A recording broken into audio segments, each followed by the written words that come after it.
It is June 21st. We have reached the first full day of summer, and a tough 8-month war is about to come to an end inside the Los Angeles Forum. The NBA basketball season comes down to a one-game war. And this crowd here tonight has not been a late arriving one, as CBS welcomes you to the final game of the 1988 NBA Finals. It's Game 7.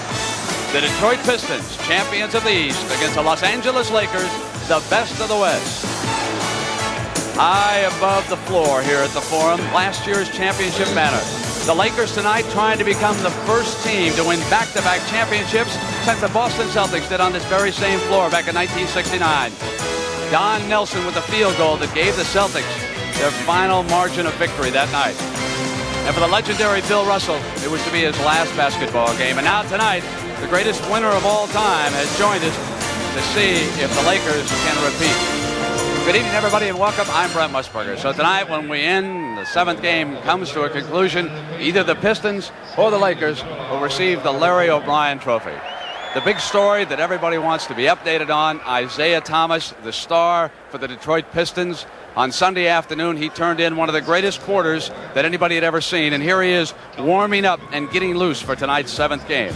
He scored 25 points in that third quarter, but that was just part of the story. He suffered a badly sprained ankle midway through the quarter.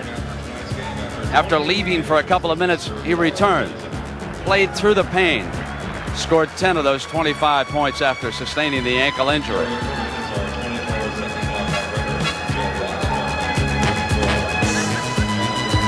And when the game ended, Isiah Thomas was on crutches, the ankle in a cast, limping toward the team bus.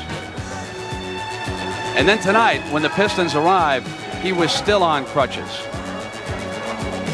looking like a wounded refugee from the Revolutionary War. And I asked him his status for the game. I don't know the status, but I'm definitely going to try and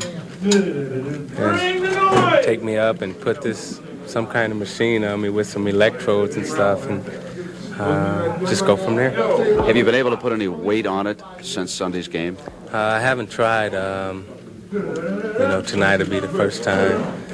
They had me hooked up to this machine that supposedly takes you to your threshold of pain, and after that, you're supposed to be able to deal with any type of pain that comes your way. So hopefully that's what these electrodes will do tonight. The season started back in November, and you got to feel for the athletes. What kind of emotions are they experiencing right now? Here's the thoughts of some of the players approaching Game 7. You wake up early. You want to play right then. Your heart is pounding. Your hands are sweaty. All you want to do is just get on that court. Can you hear that? That's what you feel. You hear your heartbeat. You hear your breaths. You hear your subconscious talking to your conscience, having coffee. It brings out the best or worst in any individual or team. The intensity level is unbelievable, but I love it. Truly a remarkable season. The Lakers have carried with them the added burden of their coach guaranteeing back-to-back championships last year after they eliminated the Boston Celtics and won the NBA title.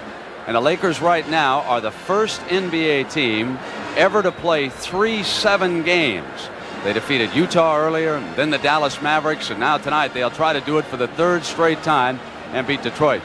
We've come into the seventh game of an NBA Finals 15 times, and the home team has won 10 times, giving the Lakers a very added advantage here tonight. But the Los Angeles Lakers have never won Game 7 of an NBA Final. They are 0-5, so those streaks are all on the line tonight. The story about to unfold. The Detroit Pistons and the Los Angeles Lakers. The basketball season comes down to one game. Magic Johnson. And of course, Magic Johnson has been the man who has pressed the right button, has had what it's taken to win the seventh game. Lakers know what it's like to win this. Laimbeer and Kareem will jump. Lakers ball. Lakers are in their 24th postseason game. That's the most in NBA history with tonight's game. Kareem's first shot rolls off. We'll be watching Thomas. Dumars handling the ball first time down.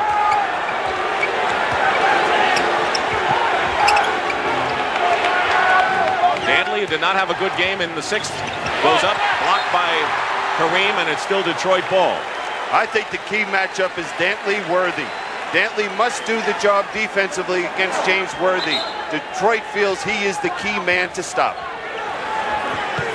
And the Lakers feel the same about Dantley. Thomas's first shot of the game misses a 3, and Worthy clears the ball. No score. Little more than 30 seconds gone by in this first period. Magic doubled. Worthy's first shot outside hits. The Pistons would rather Worthy would take the outside shot than get inside the paint as he did in Game 6. All he does is create problems when he gets down there with his quickness. Dantley going in. He sure will. He can rest all summer. Now here's that strong move. We see what Dantley has made his mind up to do. He's going to go to the hoop. Byron Scott the personal foul. Adrian Dantley shooting 87% from the line in the series. When he has scored 20 or more in this series, the Pistons have won. That's been a barometer. But he misses the free throw.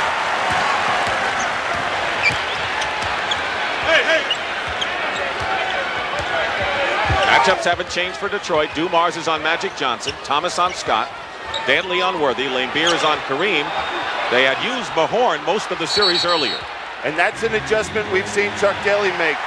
In the earlier games, he felt that he did not want Laimbeer to pick up a cheap foul early in the game, but there's no tomorrow.